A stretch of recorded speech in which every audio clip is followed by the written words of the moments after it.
आज जो कार्यक्रम आमर महाराजा कृष्णचंद्र गजपति नारायण देवकर आज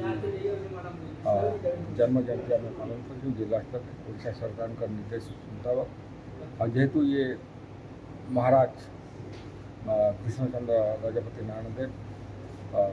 स्वतंत्र ओडिशा गठन भूमिका एवं अवदान अवर्णनीय बहुत मात्रा तन मन धन सबकि सहयोग कर प्रत्यक्ष भाव परोक्ष भाव एवं से जेहेतु ओडिशा जो गठन गोटे प्रकार कहवाक गले सेनापति अग्र अग्र सेनापति थे जन्म जयंती को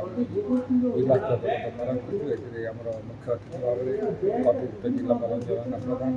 सम्मानित अतिथि भाव में जिला पंचायत अधिकारी अर्जुन चरण माझी सम्मानित अतिथि भाव में अनुपमा पंडा जिला समाज मंगल कल्याण अधिकारी एवं वक्ता भाव में आम दुज पाई आम ऐतिहासिक सुदाम जन शिक्षाविद लक्ष्मण मिश्र एवं ये विभिन्न छात्र कॉलेज छात्र विभिन्न अनुष्ठान छात्र छात्री तत्सहित आम बुद्धिजीवी अधिकारी एवं विभिन्न स्वेच्छासेवी अनुष्ठान और सांबादिक अंशग्रहण कर आजकार दिवस को ये आम स्मृतिचारण करूँ और ये अवसर में आम जो पहलगाम में